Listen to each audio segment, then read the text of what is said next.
In today's fast-changing energy landscape, Eurasian states are forging their own paths.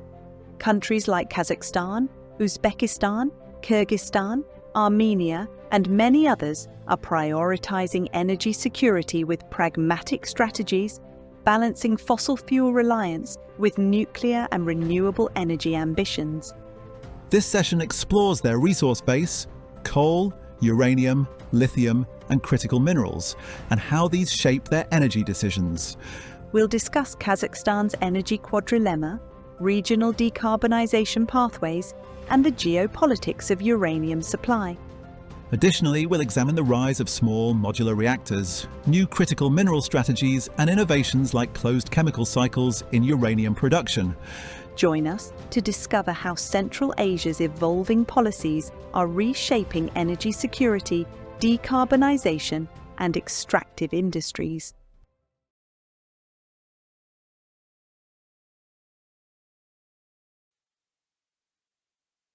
Well, good morning, everyone. Welcome back. I hope you're sufficiently caffeinated for this session. I know I am. Welcome to the session 2, which is primarily focusing on energy security. Now, energy security means different things to different countries and different people. Primarily, we want to focus on some of the wider region issues here in Central Asia, where regional integration and accelerating through green energy, hydrogen, SMR, nuclear, while still having the coal as options, is very much part of the regional security plans. So framing today's conversation, the question is no longer a binary choice. It's not nuclear versus coal or coal versus renewable, but it's really about how Central Asian states balance long-term base load with short-term systems requirement. It's also looking at how renewables can scale up with intermittencies and grid restrictions. It's also about building a secure fuel cycle. So the region as such does not have fuel scarcity. It's more about the integration challenge. And we've got a very interesting group of panelists here today whose expertise are across geology, renewable development, nuclear engineering, critical minerals, and financial sector. So we will begin with the first presentation from Tracy Late. And Tracy is a chartered geologist with 25 years of global experience in exploration and mining project evaluation. She specializes in mining resource estimation and CRISCO-aligned reporting. She's worked across a number of different jurisdictions and also supporting precious base metal uranium projects worldwide. So please welcome Tracy. Good morning. My talk is on the resource base underpinning strategic changes in uranium. As the world transitions towards a low-carbon future, uranium's role in nuclear energy will play a critical role in mitigating climate change. Nuclear energy is seen as a low-carbon source of power, and Central Asia will be a key part in this transition. This talk will provide a high-level overview of the resource base, looking at where the reactors are and where the uranium is. There are a few slides here, some with some detail, but they'll be available to you in the post-conference pack. So where are the reactors? Well, currently there are 438 reactors across some 30 countries, which used about 70,000 tons of uranium in 2025. There are 3 countries with over 50 reactors. These are the USA, France, and China. Currently, there are no reactors in Central Asia. Let's look to the future. There are currently 70 reactors under construction. There's another 116 planned and 320 proposed. Together, that's 506 extra reactors, all planned for 2040. If we're currently using 70,000 tons of uranium per annum with 438 reactors, and then we increase the number of reactors by greater than 50%, we will need over 140,000 tons of uranium per annum by 2040. The number of countries with plus 50 reactors will also increase to 5, still with the USA, France, and China, but with China increasing to their number of reactors to a staggering 280. 70 reactors for India and 75 reactors for Russia. There'll be an increase in reactors for Central and Eastern Europe. And more importantly for this talk, There are 2 planned and 2 proposed for Kazakhstan and 4 planned for Uzbekistan. So where does the uranium come from?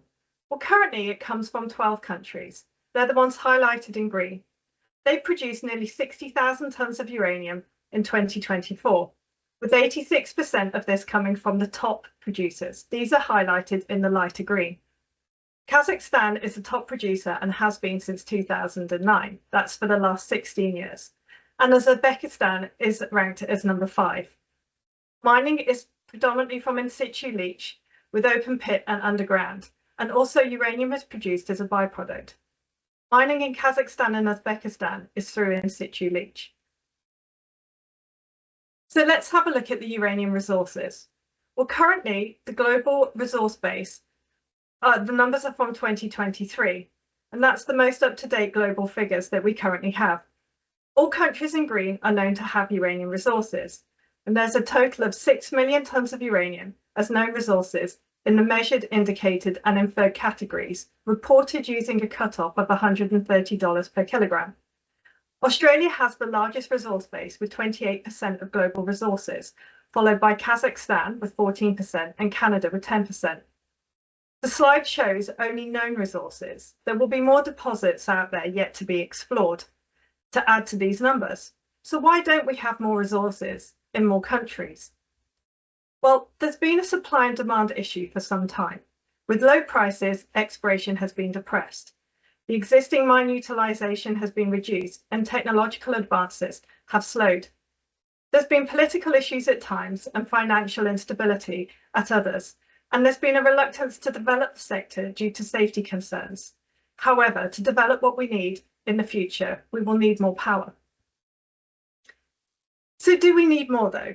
Well, uranium as an element is not rare. Although concentrations demonstrate reasonable economic extraction are less abundant, it is a strategic mining and exploration is controlled by countries, governments and the International Atomic Agency.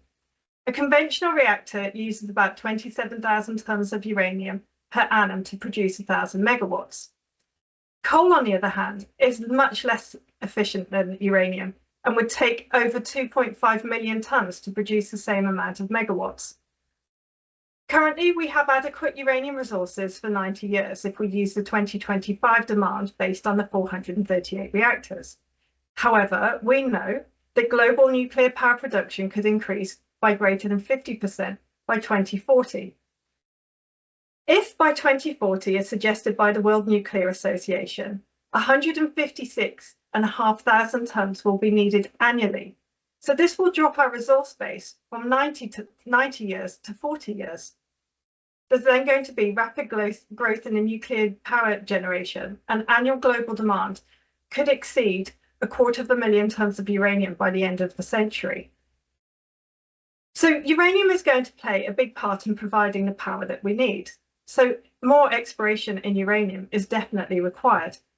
This is going to require support by governments and also require further exploration in all elements required for reactor construction and for the energy transfer, and also the increase in sulfuric acid that will be needed for processing.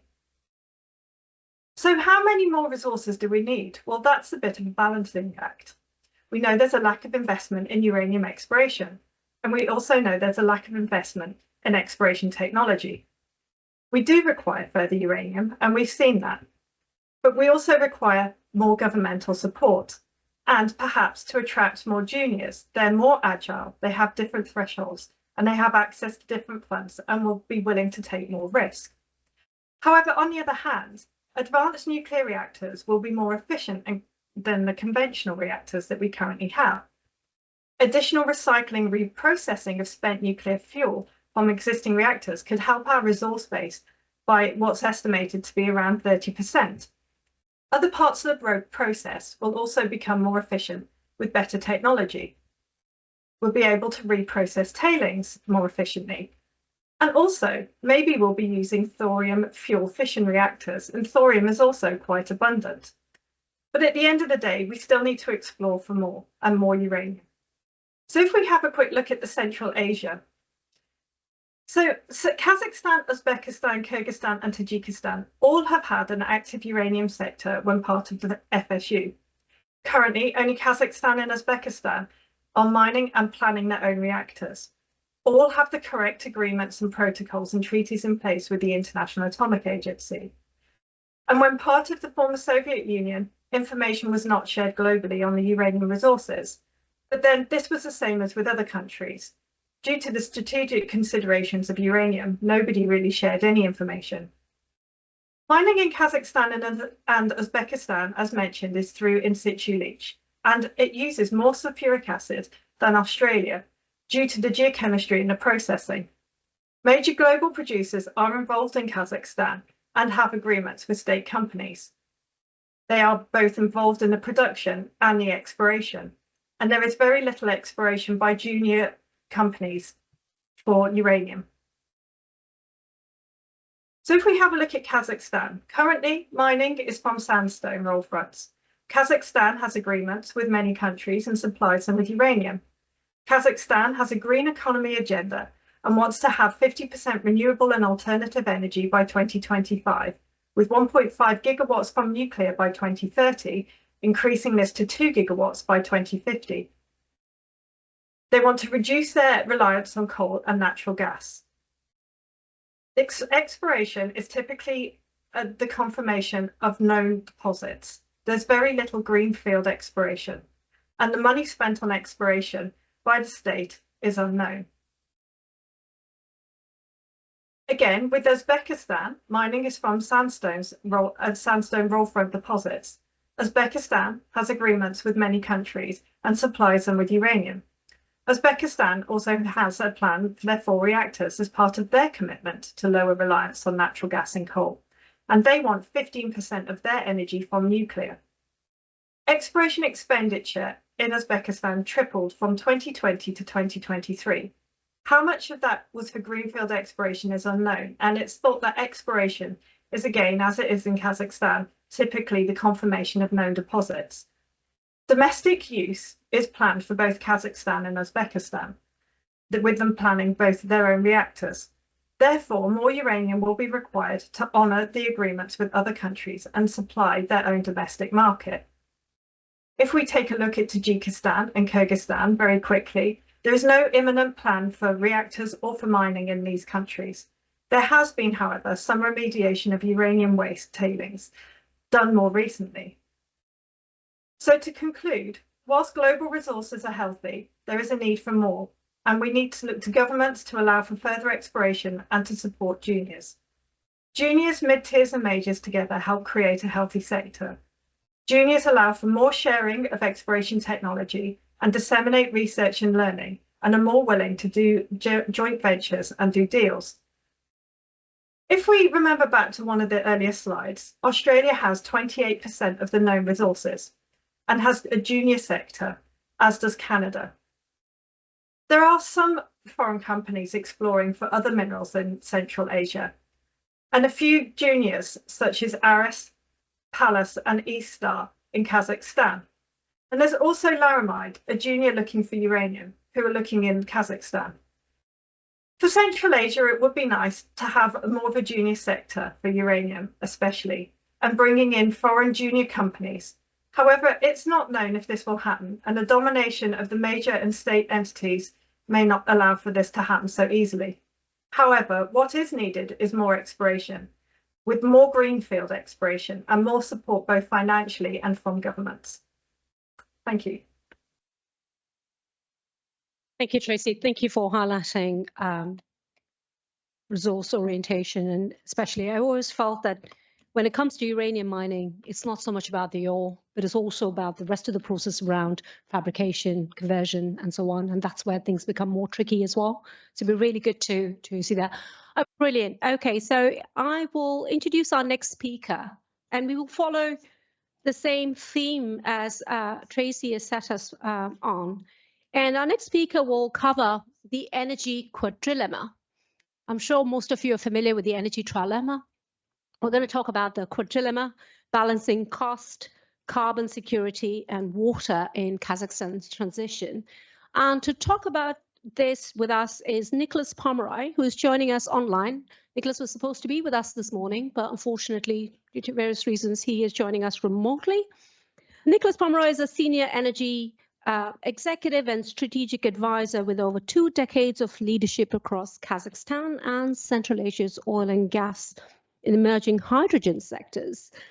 He has held pivotal roles linking industry, government, international investments in the region's evolving energy landscape. Nicholas, if you're here with us, please get started.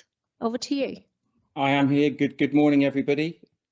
And apologies that I can't be with you in person today. So today what I want to do is really tackle a concept beyond the standard energy trilemma that was just mentioned. And this is a fourth critical dimension that is not just specific to Central Asia in general, but to Kazakhstan specifically, and that is water.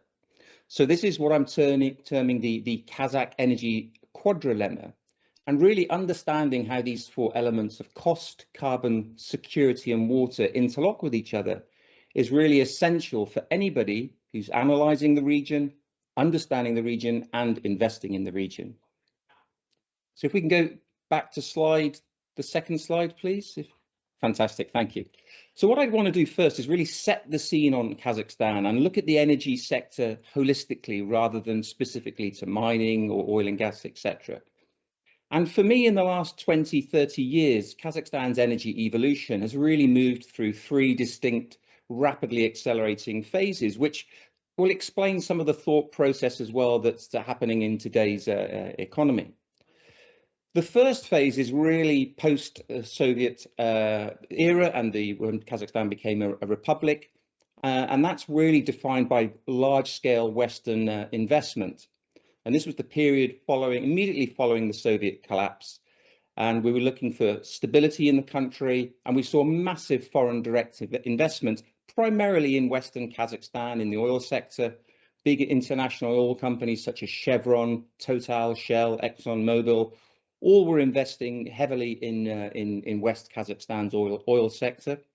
And the goal of the Kazakh state was really quite singular. It was about economic growth and hydrocarbon export dominance. And we had mega projects in West Kazakhstan, such as Kashagan and the Tengiz field expansions, Karachaganak in the northwest of Kazakhstan, which really reinforced Kazakhstan's role as a leading global exporter of hydrocarbon products. And this also laid the foundation, as well as the existing coal economy in Kazakhstan, as the foundation for Kazakhstan's carbon dependency. And in these projects, we saw Western technology and financing really driving these projects and effectively rebuilding the whole nation's infrastructure. Then we had some global shocks. We had the geopolitical shocks in the region. We had the COVID pandemic. We had Russia's invasion of Ukraine, which really fundamentally reshaped regional energy flows and logistics. And we're still seeing those changes today. But equally at the same time, we had the threat of climate change. And the UK government pulling out of support for oil and gas projects in the region really changed the way we look at Kazakhstan and the energy sector there. And this really forced a pivot in investment focus. We're seeing now much greater capital inflow from Russia, China and the Middle East. Initial excitement, we had hydrogen projects. There was a lot of excitement about hydrogen projects in Kazakhstan, of which I had a lot of experience. But this has been really tempered in recent years with the reality of, one, the high upfront costs, the technical feasibility challenge, and in reality, the lack of offtake, the lack of demand for these products. And now what we're seeing in the phase 3 is a renewed strategic focus. It's largely more pragmatic now. We're looking at energy security. We've just heard about nuclear power. Nuclear power has come into the mix. And we also need to focus on grid resilience, which we'll talk about in a moment. So the transition now, it's no longer driven by climate goals. It's really an urgent necessity that's driven by aging infrastructure and rising domestic demand. And all of these have to be balanced. We can move to the next slide, please. Fantastic, thank you. So the energy quadrilemma, as I mentioned earlier, this is cost, carbon, security and water. So cost is not just cost to the consumer, it's also project investment cost. And what we need in Kazakhstan is massive capex, not just for generation, but as I mentioned, new grids, storage systems, and equally essential water infrastructure. We've got a really big investment pipeline in Kazakhstan. It's very strong, but it's really inadequate for the scale of modernization. So we need sophisticated investment, de-risk mechanisms to fund this infrastructure. And that is going to be a major challenge for Kazakhstan. Carbon, obviously, that's what we're trying to do here. We now talk about decarbonisation. And Kazakhstan, like many other countries in the region, they've established their net zero commitments by 2060. But the reality is coal still provides 50% of power in Kazakhstan and the much needed social heating, because it gets very cold in Central Asia in the winter.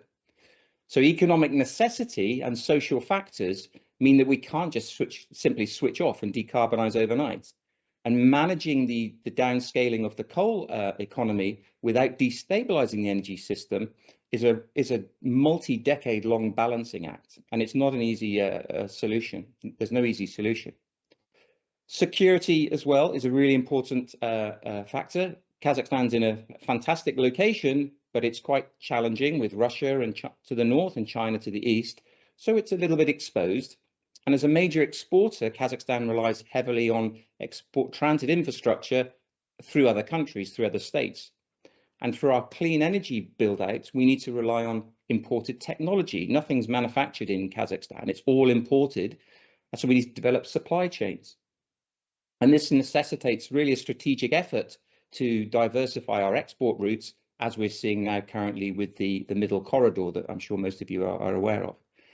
And finally, and this is a topic that's really becoming well discussed in the energy sector, is the water energy nexus. And we have water scarcity within Central Asia. In Kazakhstan, it's more to the south and to the east. And this is intensifying due to climate change and also upstream hydropolitics. No water source starts in Kazakhstan. It all comes from countries outside of the region. So this obviously is going to impact cooling for existing thermal power stations, and also it's going to become a gating factor for future hydrogen projects and also nuclear projects that need a lot of water for cooling, etc.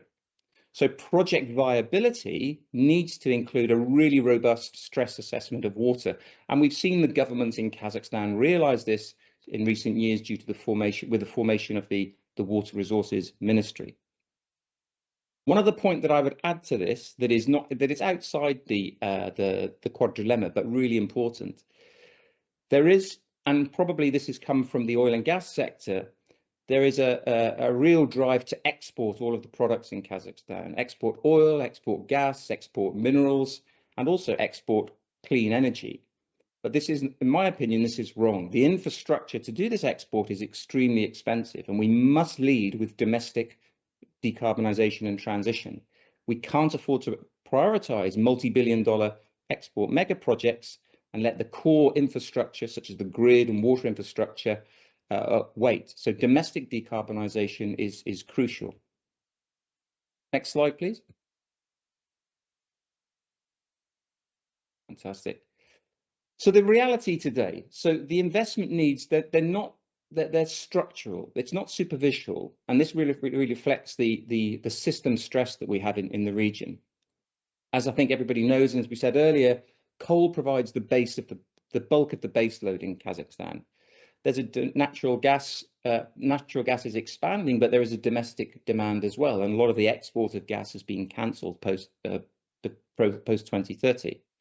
And so the role primary role is shifting. It's about now critical, flexible stability, compensating for the intermittency of renewables. Renewables, so we're seeing growth in the renewables sector. It's attractive and booming. The challenge is the aging transmission grid is rapidly halting its technical limits. Curtailment and system balancing are already significant bottlenecks for new investors. So unless we modernise the grid, adding new capacity just simply increases instability and waste. We've heard also of nuclear. Nuclear is gaining momentum, and it's correctly seen, in my opinion, by policymakers as the only long-term dispatchable low-carbon solution. that can really replace the huge dependence upon coal. And of course, when you're one of the world's leading uranium producers, this is a logical choice, obviously. Critical investment. So critical investment has really important because the stress on the systems has driven a massive 24 billion project from the Kazakh government. It's really focused on grid and system modernization, energy conservation, and adding new capacity. So this is the true scale of what we're talking about, 24 billion just on infrastructure developments in the energy sector in Kazakhstan. Next slide, please. So how do we balance this? You know, how do we really address all these issues to make the energy sector develop in a clean manner? And the quadrilemma provides a real strategic framework for this opportunity, but it also requires an integrated pivot from investors. We need real integrated large-scale thinking on a lot of these projects. When I was working with Fortescue, we looked at an unrestrained development plan. So what was needed in Kazakhstan if money was no object? And you need to look at energy highways, looking at the energy demand in the country and the resources local to that. And the key lesson is that success requires that strategic pivot, addressing all of these four factors simultaneously. Strategy is really important as well. So investors must establish clear priorities in their proposals, demonstrating how they serve the country's security and development first. Cost is extremely important, obviously. We have to prioritize assets with clear grid and local demand alignment to secure predictable revenue streams. And for me, I think the most secure returns will come from projects that can sign long-term PPAs, power purchase agreements, with real bankable industrial off-takers. Carbon, we need to focus our decarbonisation efforts on industrial hubs, like in the mining and metal sector, where policy and existing infrastructure support long-term emissions reductions. Security, and I know some other presenters will talk about this a little bit later, but we have to build domestic capability. And this means incorporating local manufacturing, using local service providers, and reducing reliance on single route logistics and imported technology to de-risk the political exposure. Water again, water availability is now the first viability check. Projects must be water smart. We can't have projects in water stressed and environmentally sensitive areas. And ideally, we should look at new technologies such as dry cooling for certain projects. And going back to the security, localization, local content for many years has been an important factor across the whole energy sector. But we have to invest in domestic expertise and manufacturing. We have to produce our renewable energy infrastructure in the country and not rely on importing as well. And especially when you've got 25-year life cycle stability, you need to have this local support available for you. So the next slide, please. So really sort of to conclude, as I mentioned, Kazakhstan's future depends really on integrated solutions, not silver bullets, not the latest trend globally in energy production. We have to balance the quadrilemma. It's really crucial. No project will succeed unless all those 4 points are balanced. So cost, carbon, security and water is a non-negotiable for securing financial and political support. Infrastructure has to be invested in. Modern grids, utility scale storage, and water smart industrial solutions are really important. We also have to have integrated planning. Domestic decarbonisation must set the pace. Let's not get hung up too much on export. And this is a gate where long-term secure returns are going to be found. Also, we need to apply sector-specific discipline. So a lot of the decisions I feel that are being made now are based on experience from the oil and gas sector, which is great. We've got a lot of experience in the country from these mega projects, but we must recognise that economics, technology, and regulatory drivers are sector specific. So this discipline is really, really crucial. And the final point that I'd like to mention, and we're starting to see this within the region, which is great to see, is regional collaboration. We need to look at shared water resources, interconnected grids, and because these are the most effective cost-effective path to accelerated collective transition in Central Asia.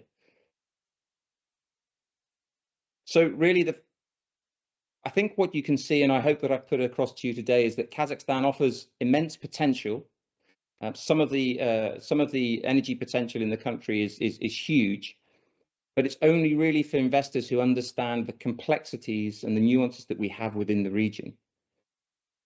So I look forward to partnering in infrastructure with people in nuclear and water management, and I thank you very much, and I welcome your questions at the end of this session.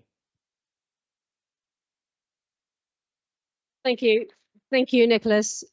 We are running a little bit behind schedule, so I will ask our rest of the speakers here with us as well as online to stick to their 7 to 10 minute remarks. So we may allow questions from the audience at the end of the session. Otherwise, we might have to eat into breaks, which we don't want to do. So thank you very much for that.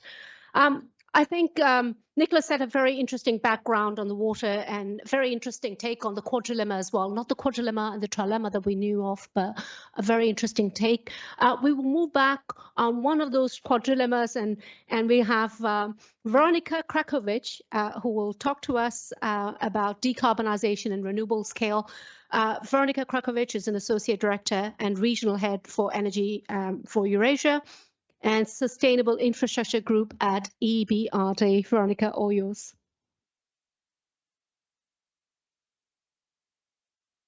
Thank you and good morning, everyone. Okay, so I represent European Bank for Reconstruction and Development.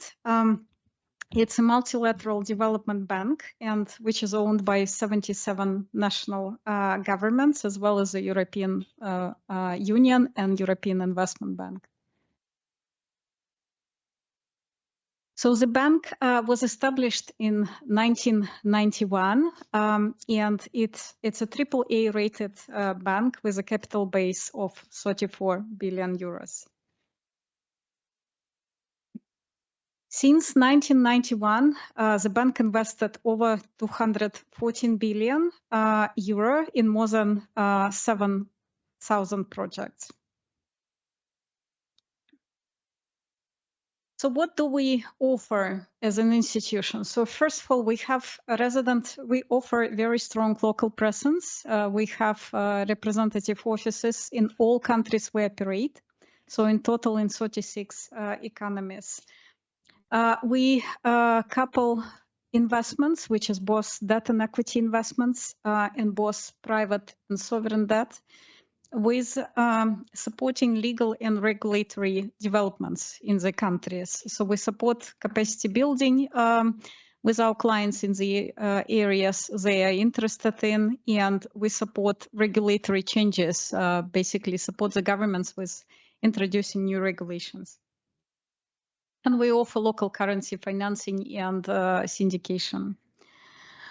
So what is Energy Eurasia team, which covers Central Asia region?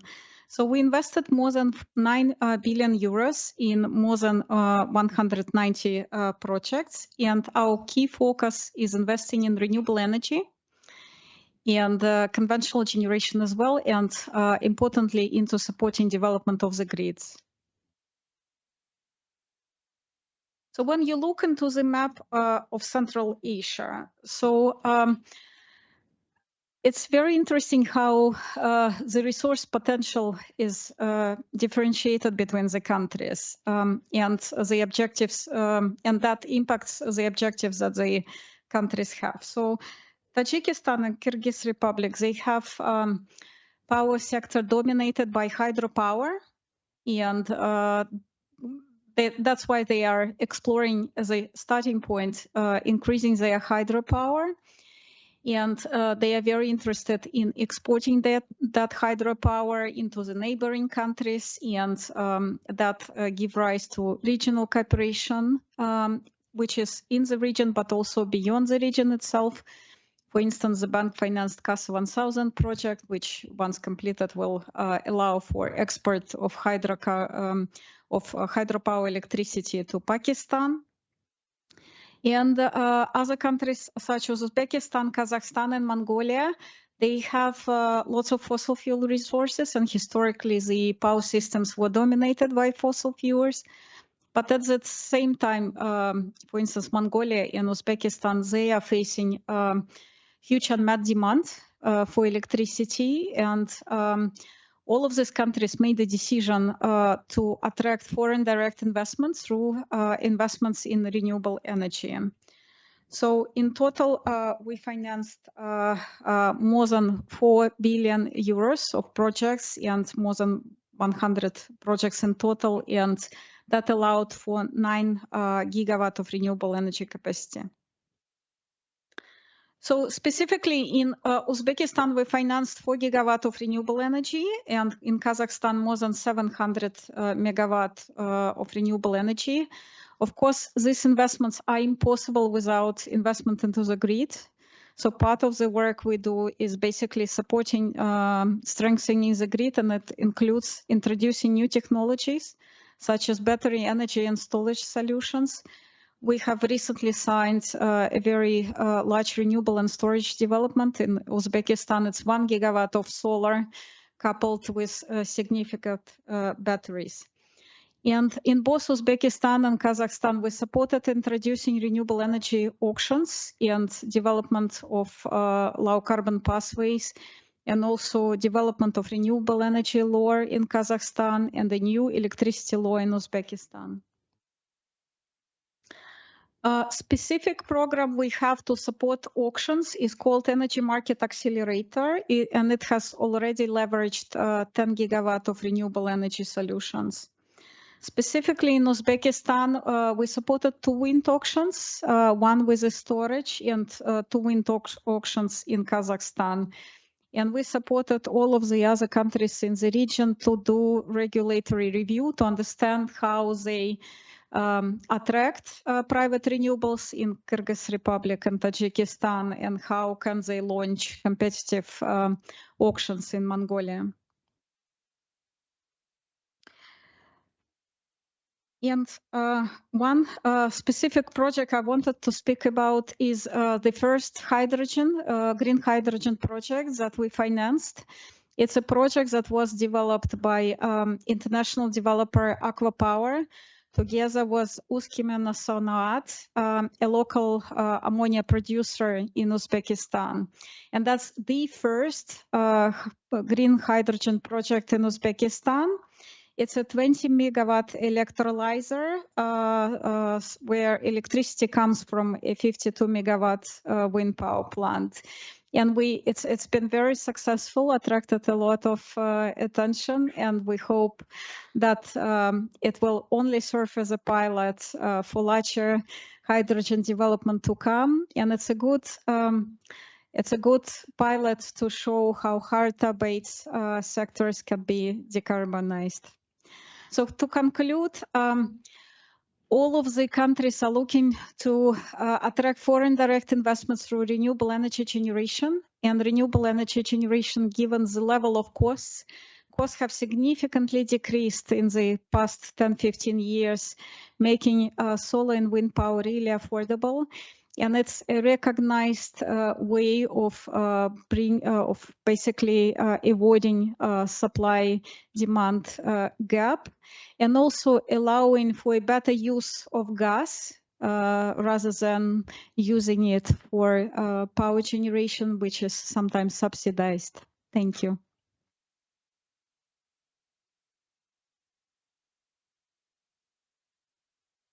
Thank you, Veronica.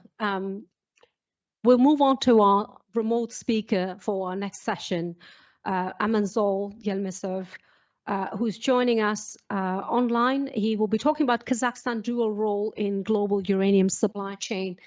Amanzol, if I request you to keep your presentation within the 7-10 minute mark, we'll be very grateful. We're running a bit behind schedule. Over to you. Are you with us? Yes, can you hear me? Oh, I can hear you. Brilliant. Over to you. Okay, great. So thank you very much. I will try to do it as fast as possible. So thank you for invitation. Thank you for MINEX Eurasia 2025. It's a great opportunity. Fortunately, I couldn't travel to London, but I guess right now it's the same weather here in Astana. We have the same gray sky here, some rainy days as well.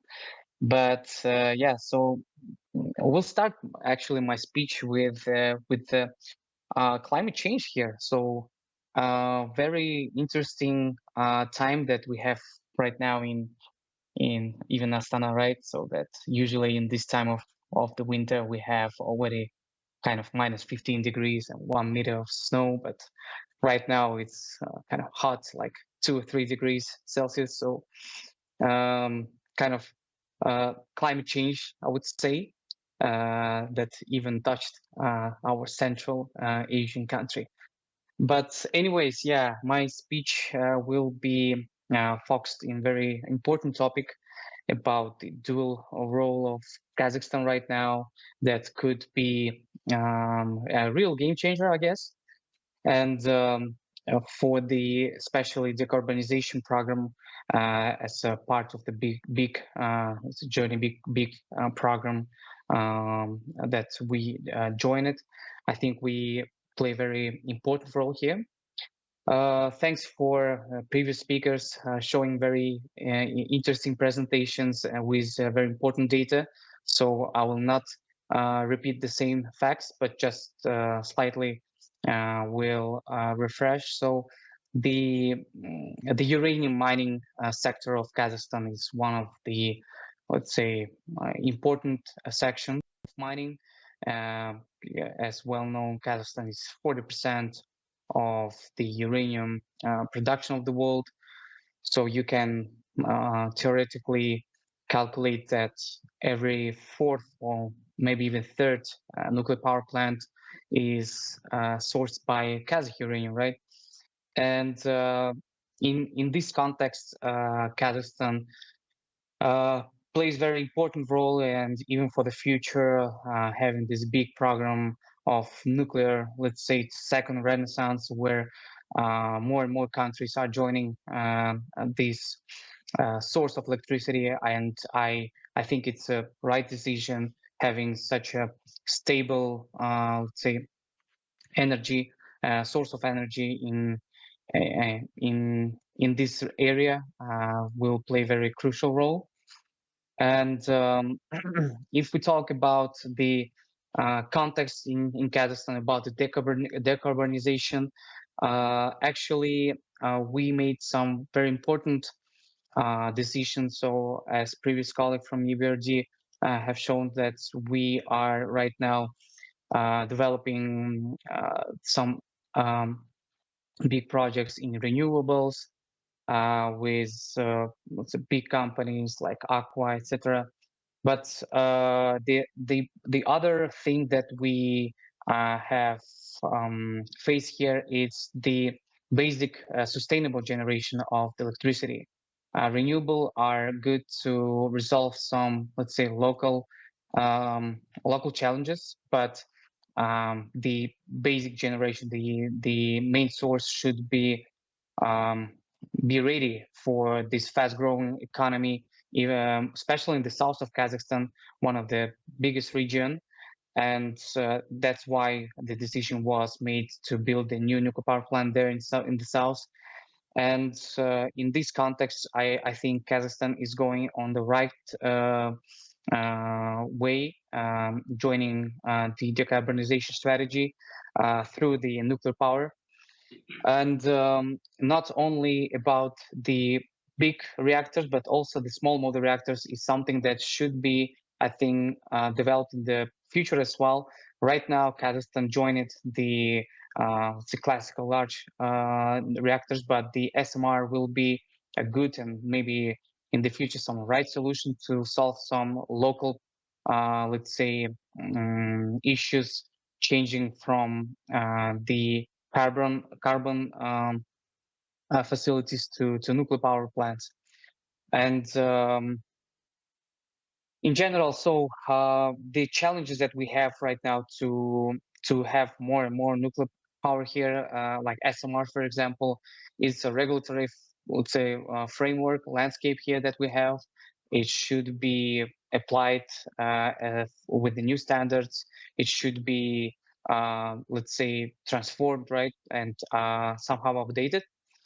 And other thing that is very personally, in my opinion, very important, and I heard it a lot of times, it's the human capacity. So we need more experts, we need more trained personnel here. So not only the specialists that are already, let's say, having the experience, but starting from the academia, from institutions, from universities. So this part, I think, is very important to develop, and the international cooperation right now will be very helpful. And so we'll not take more time here, and we'll try to conclude with some, let's say, geopolitical aspects that we have right now. So Kazakhstan is let's say, vectoral country, having partners around all over the globe. And thanks for this kind of diplomacies that we have, we are able to work with different companies, with different technologies. And in my opinion, to make this big step in decarbonization strategy, it's very important to have different type of technologies and, again, the human capacity. That's it, more or less. Thank you for your attention.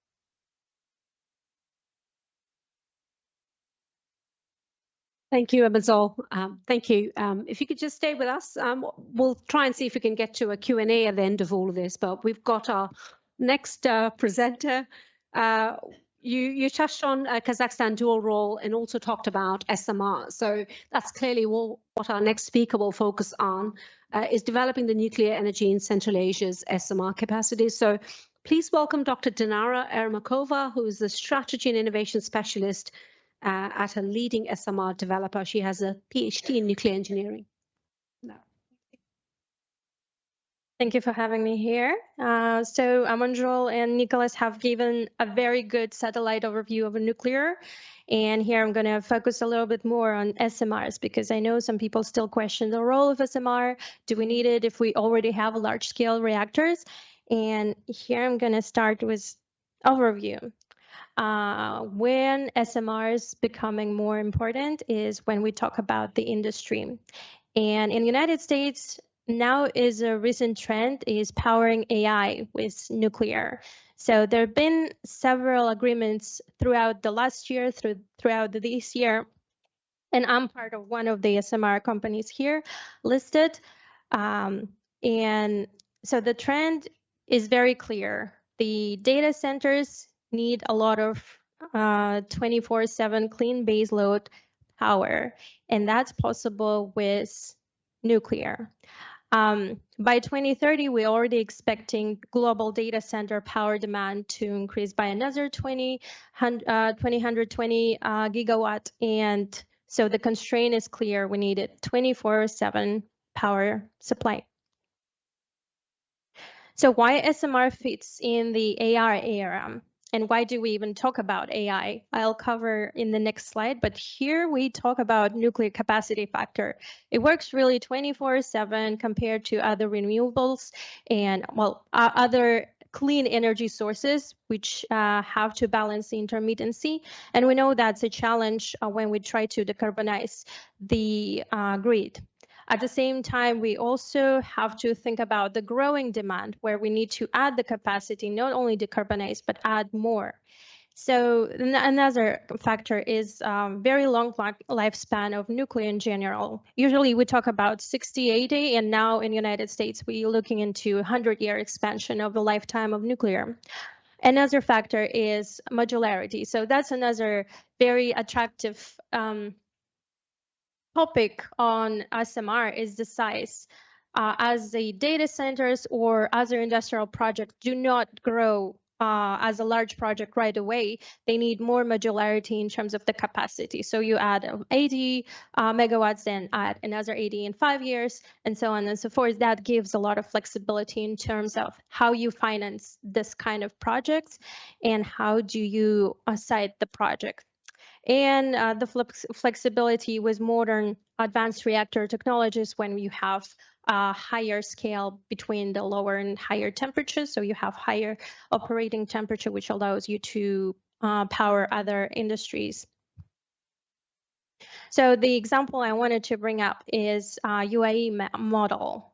Baraka project was the first nuclear project in the Middle East that was in the middle of a desert next to the sea, a lot of things first of a kind, and at the same time that gave the country a good background to bring the data centers into the country, because now they have a leverage of giving their customers 24/7 power source, which is clean and stable. And now basically what's going on is that Abu Dhabi is going to be hosting a 5 gigawatt AA data center campus, which was unheard of before, but now that's the basis for other countries to learn how they could use this modern economic trend of hosting AI data centers and bring the economic development to the region.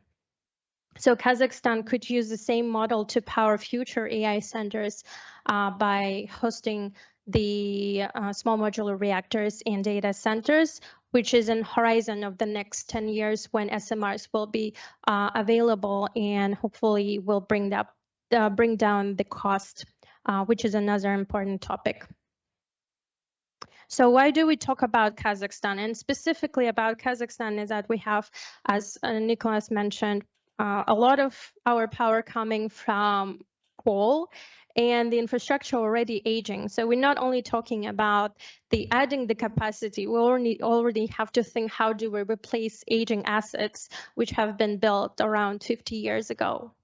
And about 55% of the coal plants already 30 years old. So why do we talk about that? There are different areas where we can use SMRs and large nuclear. And I will focus on phase 2 because we already talked about large NPPs. And in terms of phase 2, there are several areas of focus when we can bring SMRs to align the typical coal plant block sizes to replace the coal plant with SMR and using the existing infrastructure around existing plant. Using the power conversion unit and workforce and keeping the site cost down. Another side is factory fabricated modules.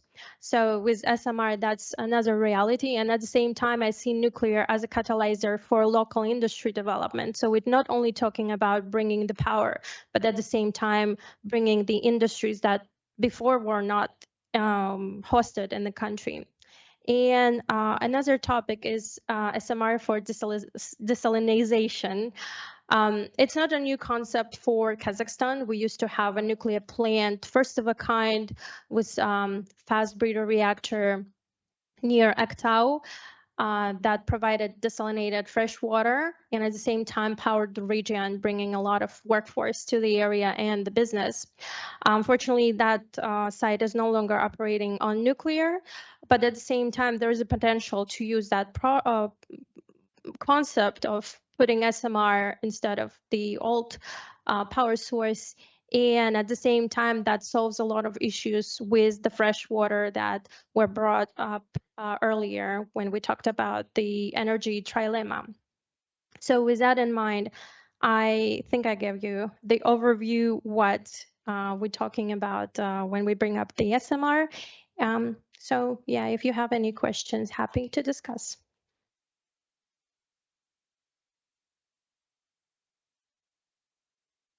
Thank you very much for that presentation. Like you, I'm very excited to see what the future of SMR stands. Right now, there are several projects that are looking very good globally. So hopefully we'll hear some more successful projects. But keeping on with the pace of the session, we earlier heard from Tracy about uranium mining. And a related topic, we have our next speaker who's joining us remotely, talking about the creation of a closed chemical cycle for uranium mining through the regeneration of sulfuric acid from depleted resources. Borzan, are you ready? Yes. Are you with us? Okay, brilliant. I'm ready. take it over. Good morning, everyone.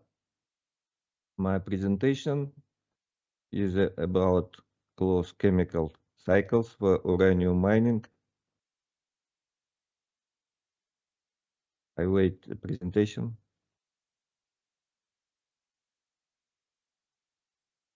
Okay, thank you. Creation of a closed chemical cycle for uranium mining through the regeneration of sulfuric acid from depleted solution. We are 3 authors, and we all have many year experience in uranium mining and uranium science. Next slide, please. Forecast. This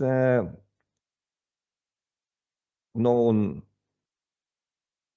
number very good presented before by Tracy in your presentation. And we can move to next slide. Leading uranium producer. Tracy to this informative. Next slide. The top 12 uranium producer. Next slide. The sulfuric acid is key critical component for uranium mining. The sulfuric acid consumption for mining 1 kilogram of uranium ranges from 50 to 130 kilogram. It, in 2010 and 2020, Kazakhstan's uranium mines consumed up to 2 million tons of acid per year. Doubling or tripling uranium production requires a corresponding increase in sulfuric acid production. And we need to take into account there are large competing consumers of sulfuric acid in the world, such as phosphate, nickel, and copper mines. Next slide. Thank you.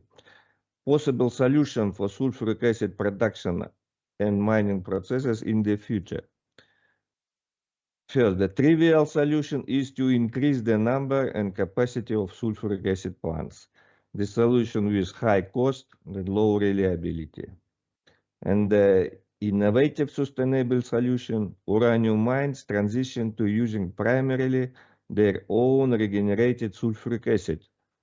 In this case, we have low cost, high benefits. Next slide. And this scheme of existing method of uranium mining using the ISL technology today.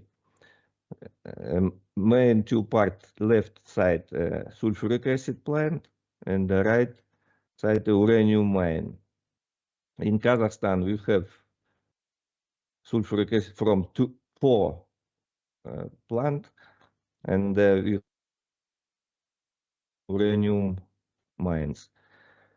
And the cost of transporting of acid more than itself cost of acid. Next slide, please. The modifying method we propose to add third part is acid regeneration plant near each uranium mine. In this case, regenerated acid will be 80–90% of consuming, and fresh acid will be only 10–20% of the previous consumption. It's a very good situation. Next slide, please. Closed chemical cycle aim and results.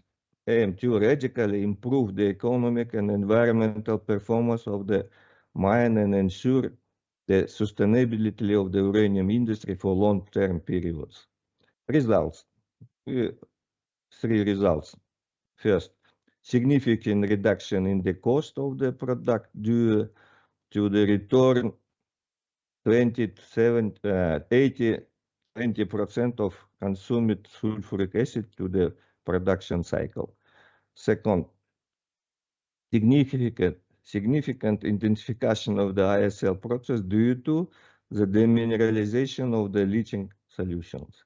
And third results, significant intensification of the ISL process due to use of regenerated sulfuric acid with high oxidizing properties. It's good for leaching. Next slide. Conclusion. We have been working on this topic since 2013. By now, we have accumulated sufficient scientific knowledge to begin practical development of a technology for regenerating sulfuric acid from uranium mine circulating water. The technology involves the conversion of accumulated in solution sulfate salts into calcium carbonate and ammonium sulfate, from which sulfuric acid is then regenerated using one of the existing methods.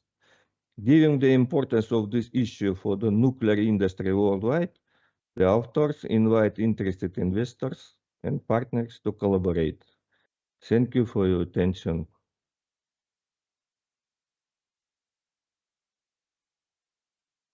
Thank you very much for that presentation. I cannot stress how important the topic of sulfuric acid is for uranium mining.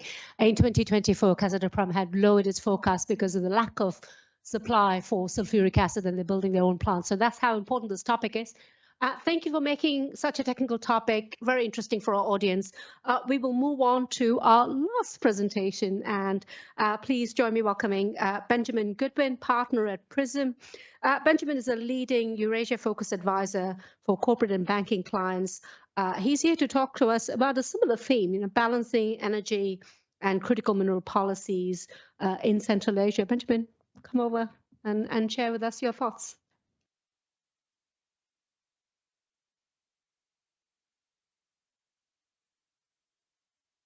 Yeah, good morning, everybody. I'll be mindful of the time. I appreciate you've been sat for a long time, but I think perhaps coming at the end of so many wonderful expert presentations, maybe I can offer a sort of few words of summary. I won't be presenting slides today. So the topic of the panel is really about decarbonisation and energy security. And the impression that we're getting looking at the investment flows around the world is really that the solution that most economies are looking at now is not either or, it's all of the above. So if we take a couple of statistics, about 5 years ago, global spend on energy investment was about $2 trillion. In the last 5 years, that's gone from $2 to $3 trillion. Now, what's made that change? $1 trillion 5 years ago was spent on oil and gas and coal, so traditional hydrocarbons. And actually, it's remained around $1 trillion over the last 5 years. So what we've seen is $1 trillion of renewable energy investment double from $1 trillion to $2 trillion, making up the $3 trillion. And so there's obviously been a massive investment in renewable energy over the last few years. But I think we need to examine those numbers a bit more closely. What has caused this doubling of investment in renewable energy?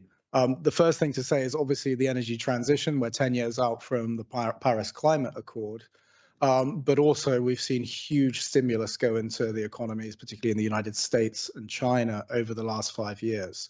And a lot of that money, when we talk about $2 trillion, we're not just talking about solar panels and windmills. We're talking about, and Nick was very good on this, talking about upgrading the entire energy infrastructure of our economies, and that's why we're getting the size of that investment. But obviously there's tremendous demand because of AI, which Dinara mentioned, and that's been a huge driver of renewable energy investment. And recently, and to our topic today, energy security. So particularly since 2022.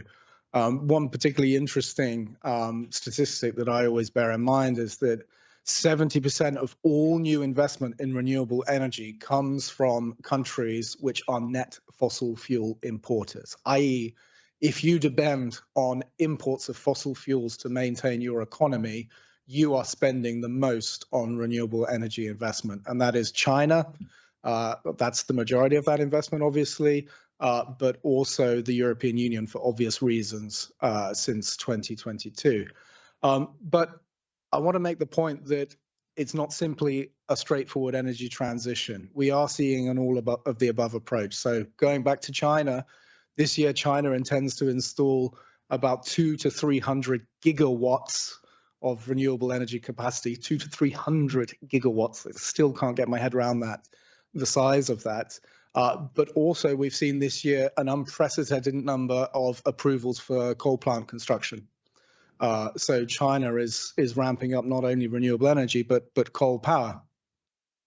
It's also the case that we're seeing a huge shift to natural gas. Obviously, the advent of LNG becoming a real global commodity, we're going to see an explosion in the production of LNG, of gas and then LNG in the next couple of years.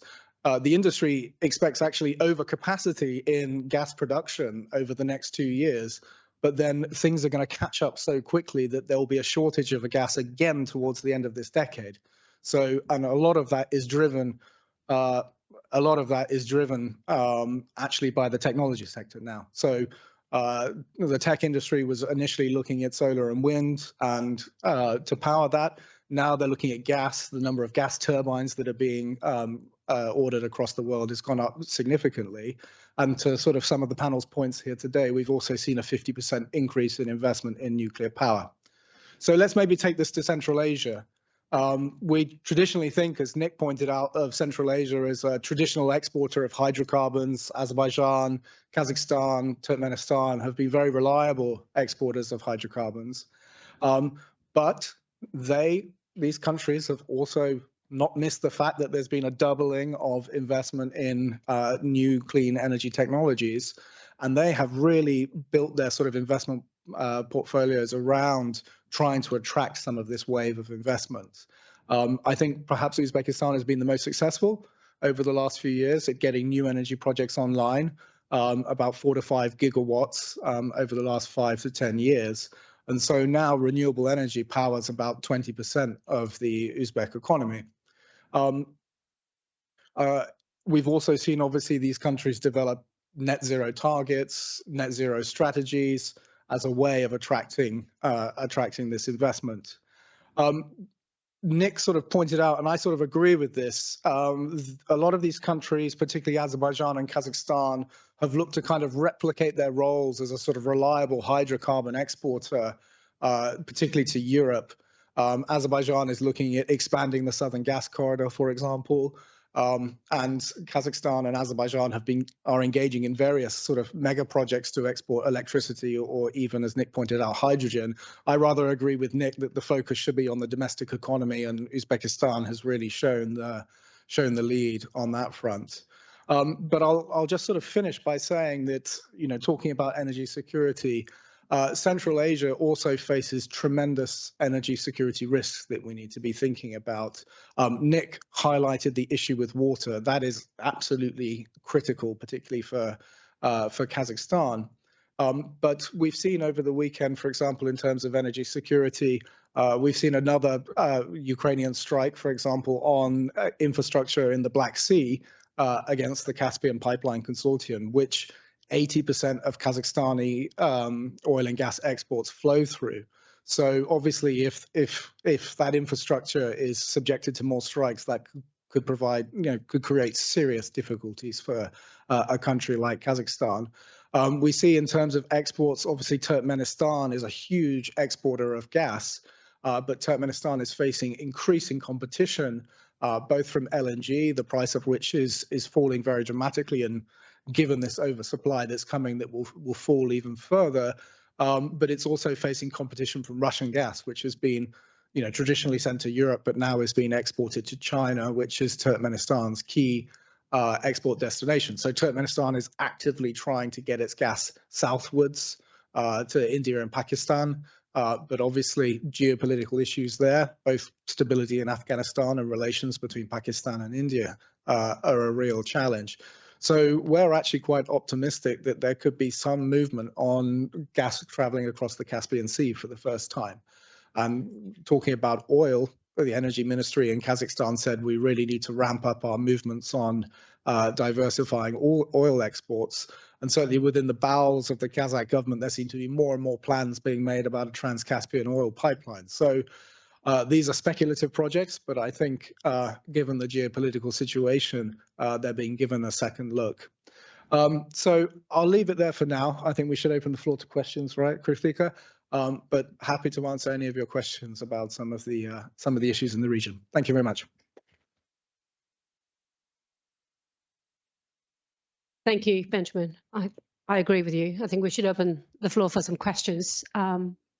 Anyone here? I've got tons of questions for all of you. Please. My name is Henry Tillman. We get you a microphone.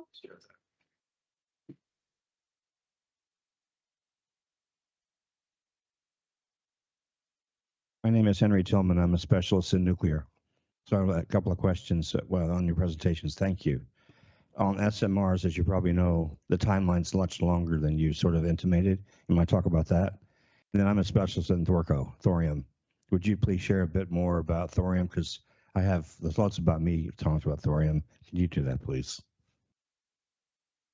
Dinara, I think this is a perfect question for you. Go for it.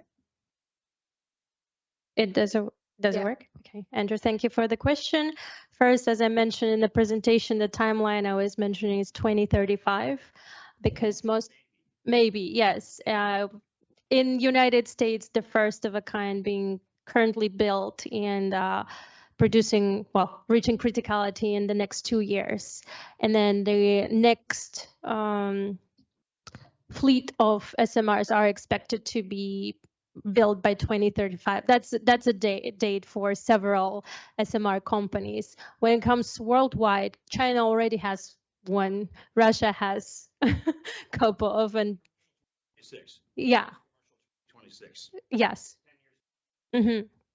But at the same time, Russia already has started the construction in Uzbekistan, and that was supposed to be a SMR.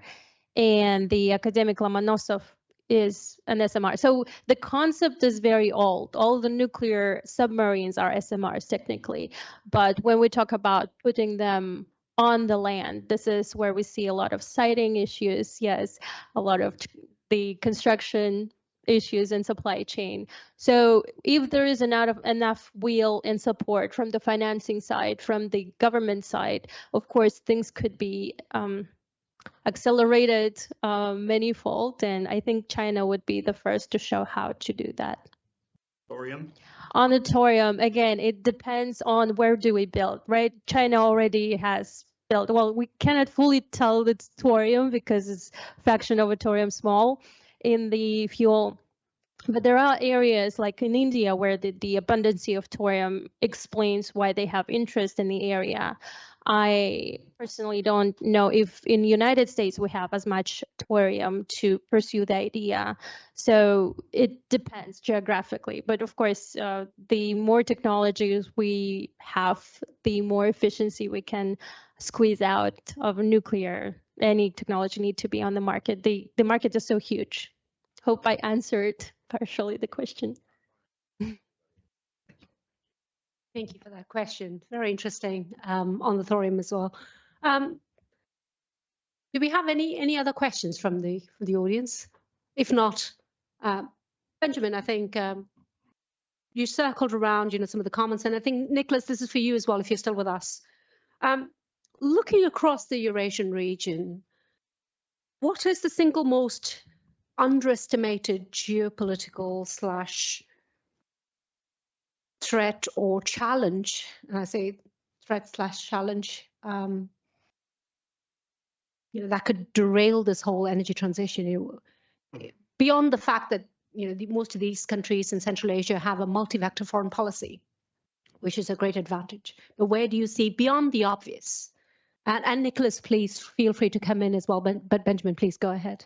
Okay, I might steal Nick's thunder here, but I think if it's underestimated or unknown, I think the geopolitics of the region are well known. One needs only look at a map and we can talk endlessly about that. But I think internal demographic, economic and energy dynamics are a real issue for the region. So a country like Uzbekistan has gone from a net exporter of gas to a net importer of gas. Kazakhstan, the same. We are seeing a population boom across the region that's going to last for another 10 years. Uzbekistan has 600,000 people turn 18 every year that they need to find jobs for. And they have a long history of heavily subsidized energy industries. So people are not paying adequate tariffs to maintain the energy industry, which is causing an absolute lack of investment in the energy industry and the collapse of quite a lot of the energy infrastructure. And so we're at a point now where many of these countries, particularly Kazakhstan, are both trying to create jobs and protect living standards, given the very difficult sort of global inflationary dynamics, and at the same time liberalize tariffs so they can get this new investment in renewable energy.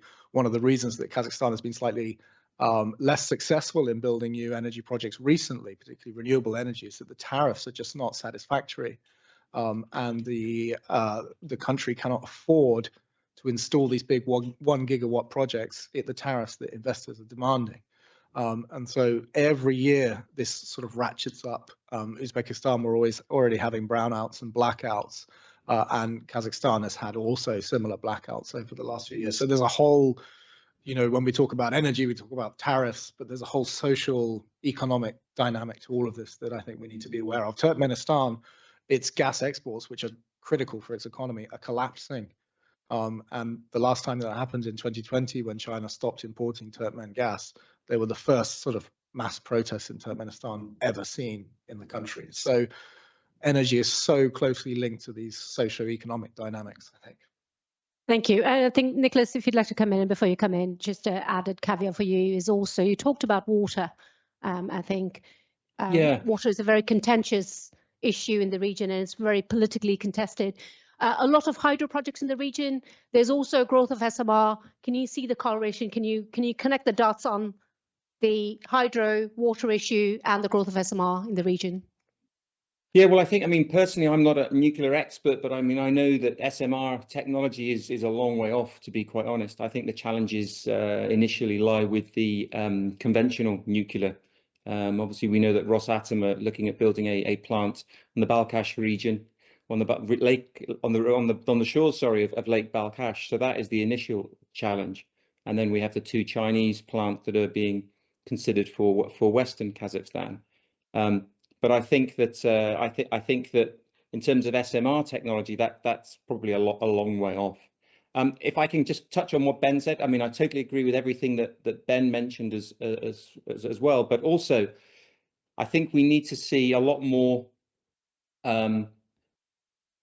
work across alignment across ministries within the region as well. We tend to find that each ministry has its own agenda and will drive the economy in one particular direction. I mean, in Kazakhstan, the whole hydrogen concept was being driven by the Ministry of Foreign Affairs, not the energy ministry as you'd expect. So we need to see a lot more alignment across ministries and also within the region as well. So that's my addition to what Ben mentioned. Thank you. Thank you. I think that brings us to this morning's session. Arthur, would you like to take over? But please give our speakers, both here and remote, a round of applause. And thank you for your engaging questions.